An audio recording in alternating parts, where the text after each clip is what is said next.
An amazing day to you, great patriot. This is the Niger Patriot Report podcast, and my name is Kemi Ashekun Isu. Today is the 16th day of April 2021. Time is 25 minutes past 9 or 2500 hours, if you so please. I have been missing in podcasting for several reasons, but I'd rather not bore you with details. This podcast is about Dr. Isa Pantami, the Minister of Communications and Digital Economy. One of the quotes I live by is "Evil prospers when good people are quiet in the face of tyranny." Who is Dr. Isa Pantami, born October 1972, making him one of the youngest ministers in this cabinet? Dr. Pantami, before his elevation to minister, was the DG of the National Information Technology Development Agency, NITDA. He had his BTech and MSc from Abubakar Tafawa Balewa University and his PhD from Robert Gurdon University, Aberdeen, Scotland. In 2017, the Honorable Minister received an award as the ICT Promoter of the Year. In 2008, Dr. Pantami debated Boko Haram leader against Salafism. Enough about him and possibly his achievement. Dear patriots and right-thinking people, how can a man who has a BTech and an MSc and a PhD be in support of Boko Haram when the term Boko Haram itself means Western education is forbidden? The blogs and online media who went to town on the first day of Ramadan with the story have since retracted it and apologized. Unfortunately, like wildfire, the evil seed they intended to plant had already taken root. The next question to ask will be, who wants Dr. Isa Pantami on the guillotine and why? You will recall that sometime last year during the Trump administration, Nigeria was added to a list of countries whose citizens will in some way be restricted from entering the United States, according to the White House statement, because Nigeria was not complying with the established identity management and information sharing criteria assessed by performance metrics. And therefore, entry of nationals of Nigerian origin, with some exceptions, was suspended. Shallow thinkers went to town with tales of how the government was the problem, when in actual fact, what the US was saying was, your citizens cannot be identified. They can cause trouble and vamoose into thin air. Now, how does these concern the Honorable Minister of Communications, and why is his appointment on the slaughter lab of those asking for his resignation?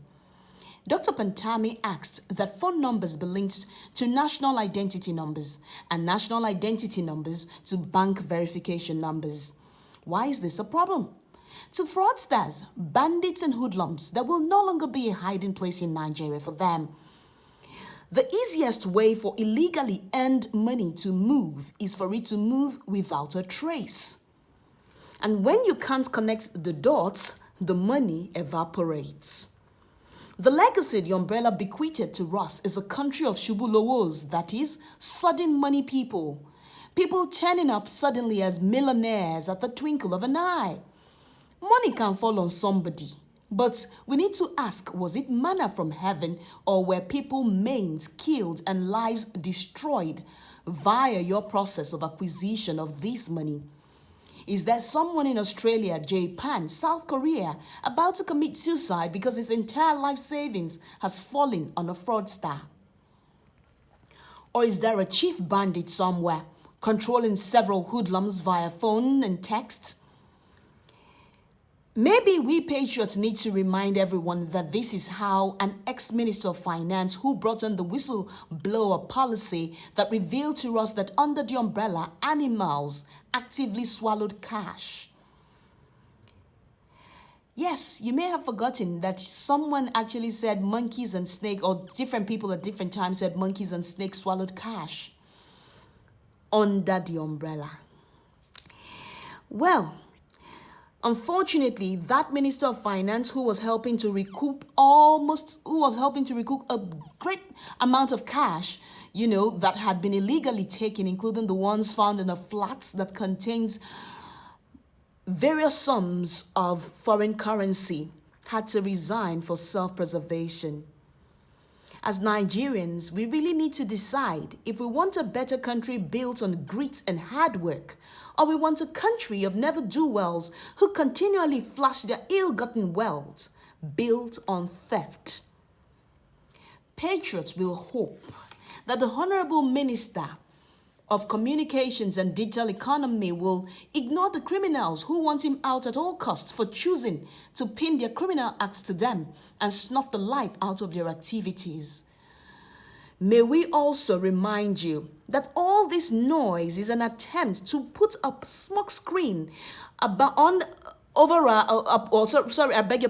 pull a wool over our eyes concerning the Alex Saab case, where some of your influencers decided to sell their tweets for dollars for a man that is about to be extradited to the US for money laundering charges.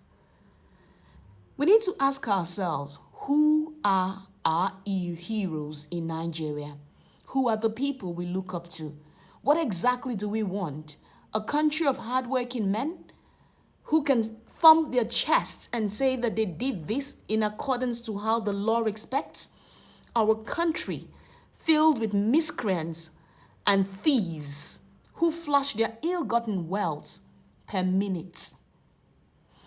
Till we decide. I am Kemi Ashekun Isu saying, service to fatherland is service to God. By the grace of the Almighty Father, Nigeria shall prevail. Ramadan Kareem, Ramadan Mubarak to all our Muslim brothers and sisters who are fasting at this time.